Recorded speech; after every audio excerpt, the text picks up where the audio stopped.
countdown for blast off. X minus 5, 4, 3, 2, X minus 1, fire.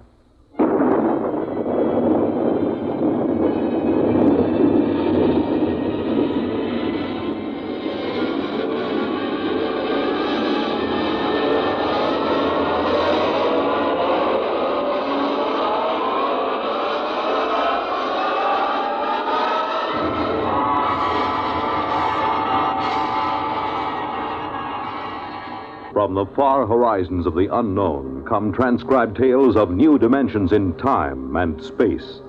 These are stories of the future, adventures in which you'll live in a million, could be years, on 1,000 maybe worlds. The National Broadcasting Company, in cooperation with Galaxy Science Fiction Magazine, presents X minus 1.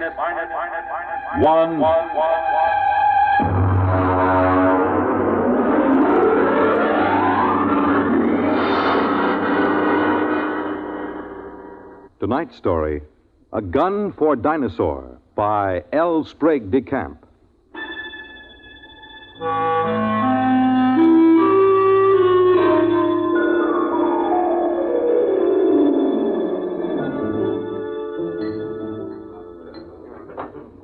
Just whiskey, please. No soda. Ice, Mr. Rivers? Good heavens, no. I have been in America for some time, but not that long. Well, to a fine dinosaur. Well, now, just a moment, Mr. Seligman. I won't take you hunting late Mesozoic dinosaur. Why not? How much do you weigh? About 9 stone? 130 pounds. Yeah, I thought so. It's not heavy enough. But your advertisement. You said safaris arranged to any time period. Well, I'll take you to any period in the Cenozoic. I'll get you a shot at any entelodont or even mammoth or mastodon. They have fine heads. But I'll jolly well not take you to the Jurassic or the Cretaceous. You're just too small. But what's my weight got to do with it? Look here, old boy. What did you think you were going to shoot those dinosaurs with? Well, Well, look over here in this case. That's my own gun, a Continental 600. That shoots a pair of Nitro Express cartridges the size of bananas. It's designed for knocking down elephant, not just wounding them, but knocking them base over apex. Well, now, I've handled guns. Huh? Look, I've been guiding hunting parties for over 20 years. But I've never known a man your size who could handle the 6-0. It knocks him over. Well, people have killed elephant with lighter guns, even a 375. Ah, yes, but consider an elephant weighs, well, let's say from 4 to 6 ton. You're planning to shoot reptiles weighing 2 to 3 times as much as an elephant. Now, I tell you, Mr. Seligman, I won't take anybody hunting dinosaur who can't handle a 6-0. Look, let's pour another drink and I'll tell you why. You see, I went into the partnership with the Raja about 5 years ago. I call him that because he's the hereditary monarch of Jaipur. It means nothing, of course. We both wanted to do a bit of hunting again.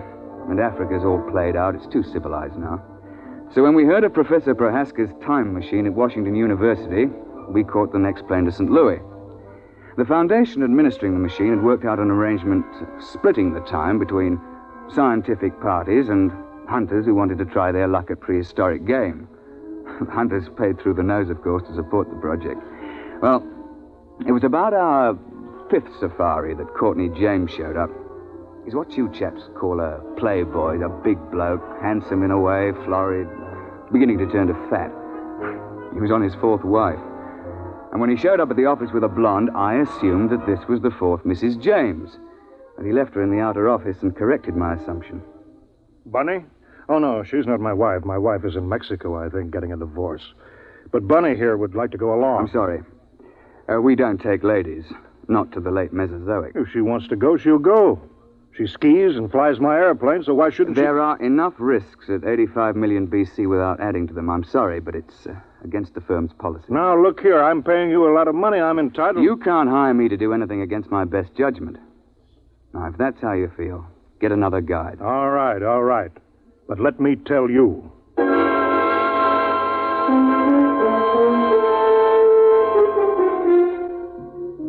Oh, it ended with my telling him to get out of the office or I'd throw him out.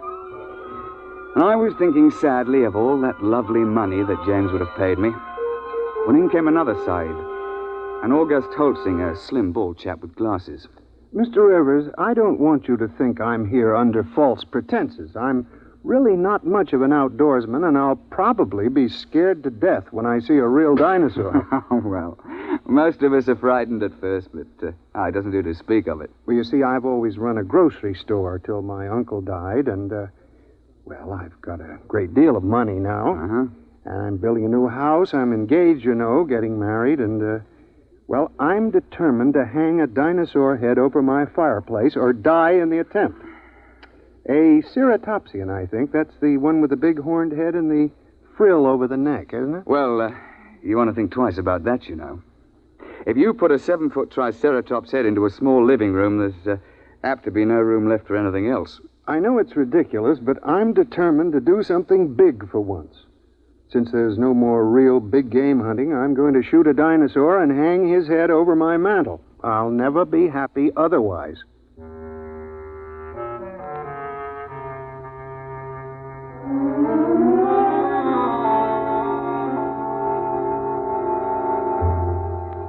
The Raja and I decided to make it to the Middle Cretaceous. That's about 85 million years ago. It's the best period for dinosaur in Missouri. So we drove Holtzinger into the country to let him try the 600. It's rather heavy. Look, you look out. There's quite a kick. Well, couldn't you fire it prone? Oh, not a gun that big. There's not enough give. You'd break your shoulder. All right. Take the safety off. Like this? Yeah. Take my hand. I'll help you up. Thank you. I think I better try something smaller. Well, he took a fancy to my Manchester 70, chambered for a .375 Magnum cartridge. That's a little light for elephant, and very definitely light for dinosaur, but we were in a hurry.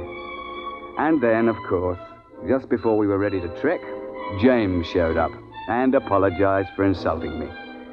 He'd had a run-in with the girl, and he wanted to go along. And so we were off on safari. You all ready, gentlemen? Why, yes, I suppose so. Mr. Holtzinger, you've met my partner, the Raja of Jainpur. How do you do, sir? How do you do? Well, shall we get cracking? After you, Mr. Holtzinger. Mr. James. Thank you. Let's get going. All set. We'll slam the hatch, and off we go. What happens? Nothing till the force field is built up. There she goes. What happened to the lights? Well, there's no current while we're in transition. I don't feel well. There's usually a touch of vertigo. I shouldn't worry about it. Look, where do you shoot for? I mean, with dinosaur. What is the best shot? Well, you don't try for his brain, you know. They don't have any. Well, to be exact, they have a little bump about the size of a tennis ball on the top of their spines. And you're not likely to hit it when it's embedded in a 6-foot skull. Try for the heart. They have big hearts, over 100 pounds. An exploding shell in the heart will slow them down, at least. Oh, I see. Why do we have to go so far for game? Why couldn't we just go back 50 years and shoot lions in Africa? Well, the machine won't work more recently than 100,000 years ago. Why? Well, look, I'm no four-dimensional expert on the subject, but it has something to do with what they call time paradox. You know, if people could go back to recent times, they might do something to affect history or kill their own grandfather, you know. And there's also some kind of taboo about sending people back to the same time again. There's paradoxes. Mustn't have them. What would happen? I'm not sure, but the university isn't taking chances. They've got about a billion years to cover. They won't run out of ears. Hello? Here we go. Oh, cheers, eh? Well, that's done it. April 24th, 85 million years BC. Now then, careful. Keep the safety on your gun. And don't shoot unless I give the word. Why? Why should we have to wait for you? Because I'm responsible for everything you do. Especially if something goes wrong. I say, Roger, open the door, will you?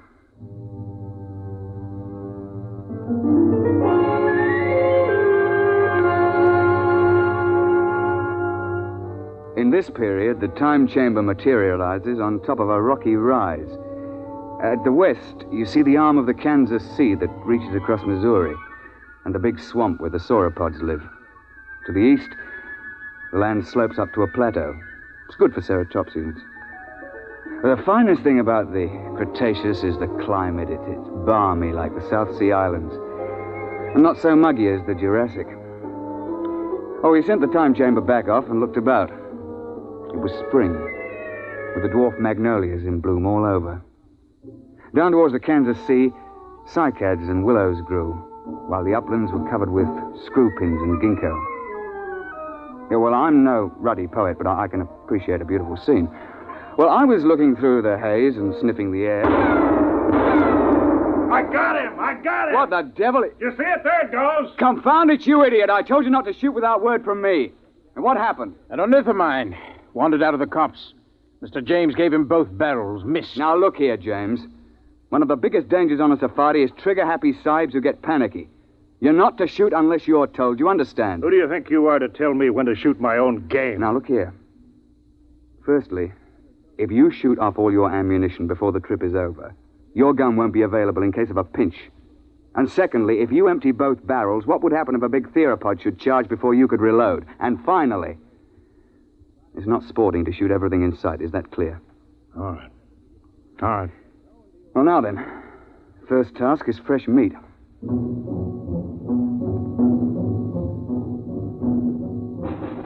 As I told you, Holsinger wanted to sell a Topsian head. James insisted on a Tyrannosaur. Then everybody would think that he'd shot the most dangerous game. Well, the fact is that Tyrannosaur's overrated. But everybody's read about the tyrant lizard, and, well, he does have the biggest head of the theropods. Oh, and he'll snap you up if he gets the chance, no fear. Oh, we started off searching for meat. The Raja and I put the sahibs in front. Yet we tell them it's so that they'll get the first shot, which is true, but another reason is that they're always tripping and falling with their guns cocked, and if the guide were in front, he'd get shot.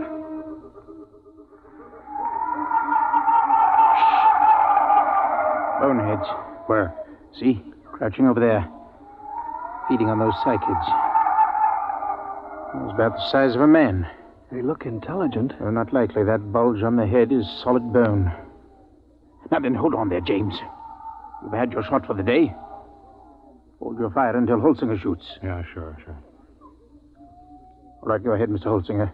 Doesn't matter which one. No, here. Try that one by the rock. There's a good clear shot. Well, take your safety off. Oh. Go ahead now. Well? Shh. Ah, nuts. I've had enough of this. James, don't... I got him clean right through the heart. First shot. How's that?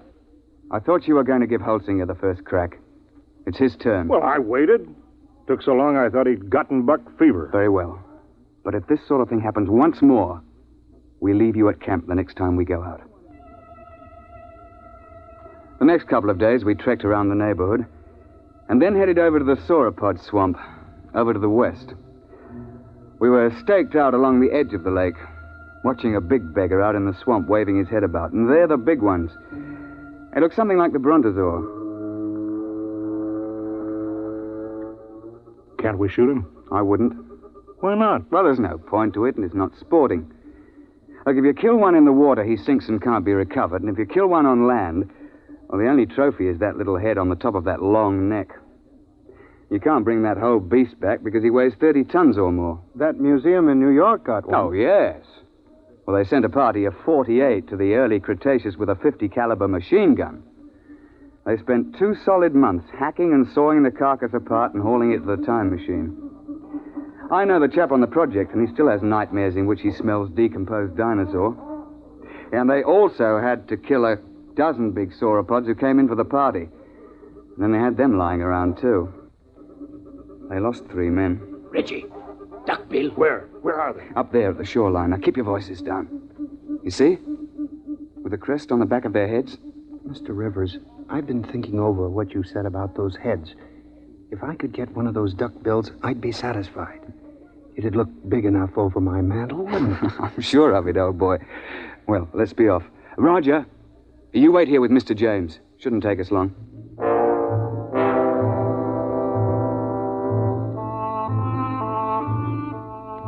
Holt and I crept along the shoreline, narrowing the range to the duckbills. I think I can make the shot from here. I'll be ready in a minute. My shoe is loose. He's getting away. I won't get a shot. I'm afraid Mr. James has fired both barrels again. James, that's the second time you spoiled my shots. I ought Don't be a fool. I couldn't let them wander into camp, stamping everything flat. There was no danger of that. You can see that the water is deep offshore. It's just that our trigger-happy Mr. James can't see any animal without shooting. And if it did get close, all you have to do is to throw a stick of firewood at it. They're perfectly harmless. But how was I to know? I believe I mentioned it. Well, what are we on this miserable trip for, except to shoot things? There are certain rules, you know. You call yourselves hunters. I'm the only one who was hitting anything. Now, just a moment, old man. You're behaving like a confounded skite with more money than brains. I should never have brought you along. Well, that's how you feel. Give me some food and I'll go back to the base by Now, myself. don't be a bigger ass than you can help. That's quite impossible. All right, I'll go alone. I wouldn't want to pollute your air with my presence. Yeah, that's an attractive thought, Reggie, but we can't let him go. He'll get lost or starve. All right, I'll go after him.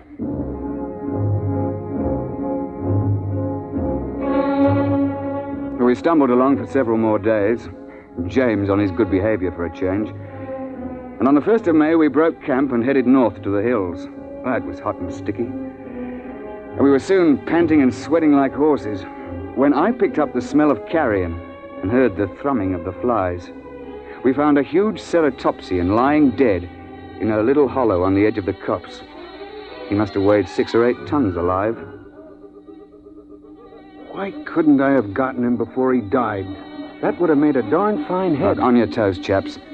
The sauropod that's been at this carcass is probably nearby. How do you know? We see how the hide's been ripped off and the bones are scattered. Sauropods will hang around a carcass like this for weeks, gorging and then sleeping their meals off for days at a time. What do we do? Well, that's what we came after. Look, Roger, you take Mr. James through that way, and we'll parallel you 40 feet distant. Now keep your eyes open.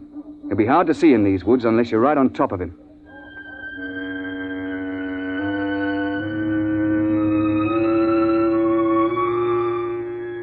We pushed through the edge of the copse, looking for the huge flesh-eater who'd been at the carcass.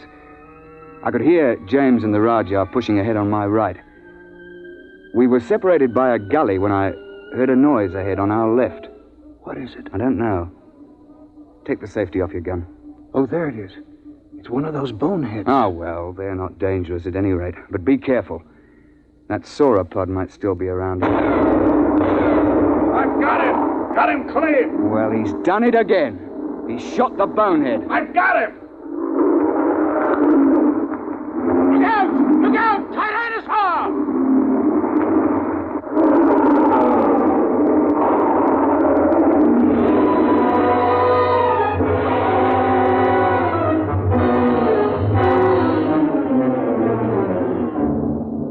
The Tyrannosaur heaved his head out of the shrubbery just in front of us. Look, the scientists can insist that Rex is bigger than Trionches, but I'll swear that this Tyrannosaur was bigger than any Rex ever hatched. It must have stood 20 feet high and been 50 feet long. I could see its big, bright eye and 6-inch teeth. He'd been sleeping off his last meal, and James fired off both barrels over his head at the bonehead and woke the Tyrannosaur up. Get back! Get back, you fool! Gun's empty and Roger can't get a shot. Found it. There goes the beast in behind those ferns. Holtzinger! Holtzinger! Come back! Your gun's too light for that beggar! James came bolting back in a panic and blundered into the Rajah, sending both of them sprawling under the ferns. The Tyrannosaur came after them to snap them up. Holtzinger began to blaze away. He got off 3 shots through the beast's body with that little light gun. The Tyrannosaur whirled around to see what was stinging it. The jaws came open, and the head swung around and down again. Holtzinger got off 1 more shot and tried to leap to one side. The Tyrannosaur continued its lunge and caught him in its jaws as he fell. Reggie! Stand clear!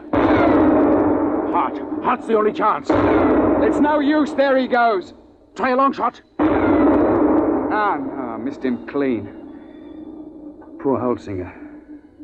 Well, that's the end. He stopped screaming. Did you notice? Oh, yes.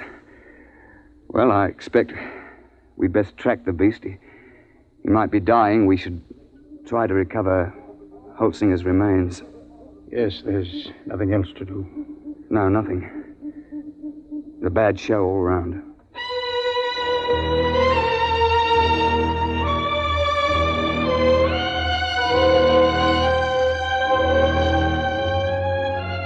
An hour later, we gave up and went back to the glade looking very dismal. Where have you two been? We were occupied. The late Mr. Holsinger. Remember? You shouldn't have gone off and left me. None of those things might have come along. Isn't it bad enough to lose one hunter through your stupidity? What? Sure, you put us in front of you, so if anybody gets eaten, it's one of us. That's... You stinking little swine. If you hadn't been a first-class idiot and blown those 2 barrels again, this never would have happened. Holsinger died trying to save your worthless life. And I wish he'd failed. Oh, I ought to... Now then, my laddybuck, I'm glad you did that. It gives me a chance I've been waiting for. Now get up. And I'll be glad to finish off. You won't finish anybody off. All right, put your hands up. Both of you. Put that gun away. Don't be an idiot. I won't let anybody do that to me. You can't get away with murder. Why not? Won't be much left of you after you're hit with a 600 explosive shell. Nobody could prove anything. They can't hold you for a murder 85 million years old. The statute of limitations, you know. Nice work, Roger, old chap. Yes. Cretaceous rock. Doesn't quite have the balance of a cricket ball, but it's a bit harder, what? Well, suppose we tie this chap up and take him back to camp.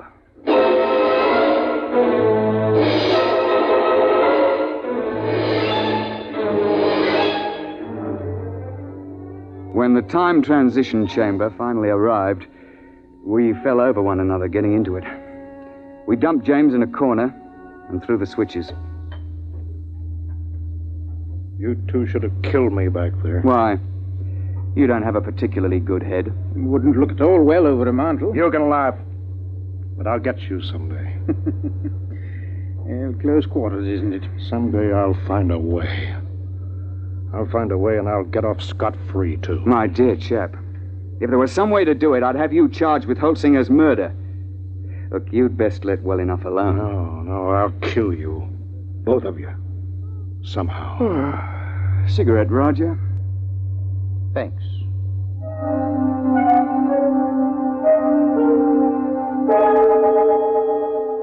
When we came out in the present, we handed him his empty gun, and off he went.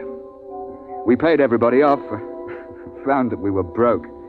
But quite luckily, a steel manufacturer turned up who wanted a mastodon head for his den. While we were standing in the laboratory at the university waiting for the time chamber, the technician, he's a bookish chap, a theoretical temporal physicist, was watching his dials and scopes. Oh, by the way, Mr. Rivers, you just missed him. Missed who? That last client of yours, Mr. James. Well, that's good luck.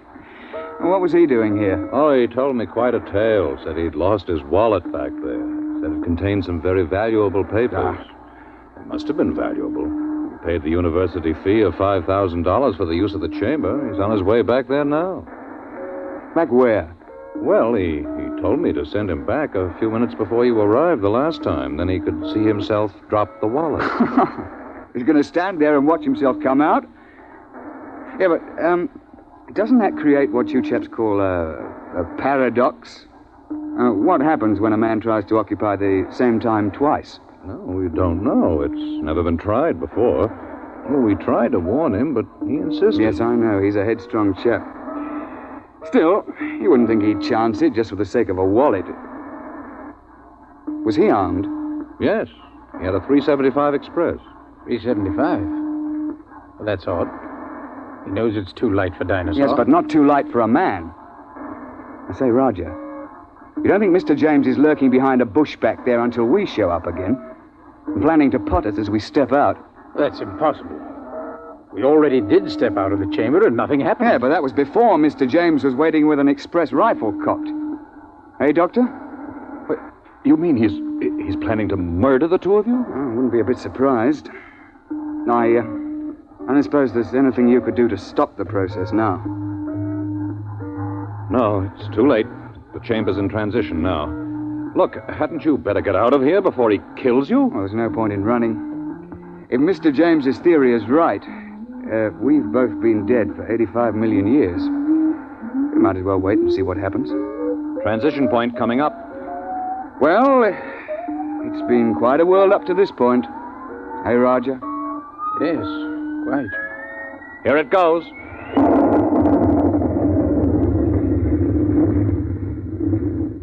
Reggie, are you all right? Well, I seem to be. What happened? The time chamber. It's back. We'd better get it open.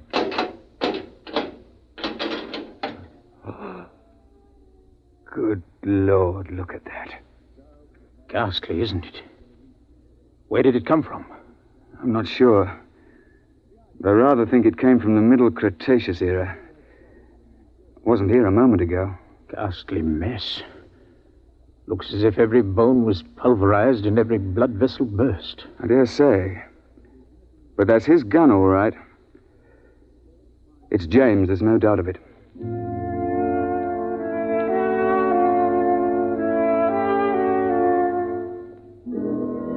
So, that's the story, Mr. Seligman. Of course, I don't understand the mathematics, but the idea's rather easy to grasp. Nobody had shot us when we first emerged on the 24th of April, 85 million BC. And so, of course, that couldn't be changed. The instant James started to do anything that would make a paradox, the space-time forces snapped him forward and ripped him to bits.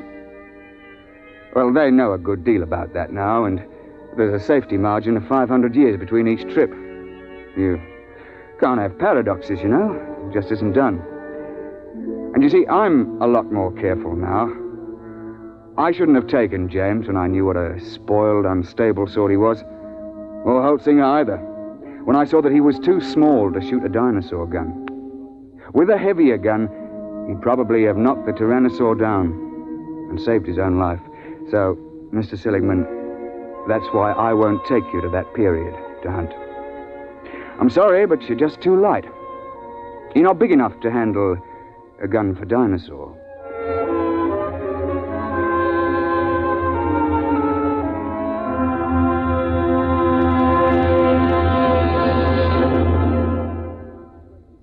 You have just heard X-1, presented by the National Broadcasting Company in cooperation with Galaxy Science Fiction Magazine.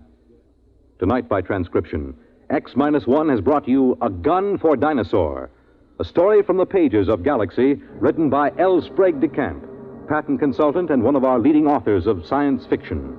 It was adapted for radio by Ernest Kenoy. Featured in the cast were Alastair Duncan, Wendell Holmes, John Gibson, Donald Buca, Warren Parker, and Alan Hewitt. Your announcer, Fred Collins. X-1 was directed by Daniel Sutter and is an NBC Radio Network production.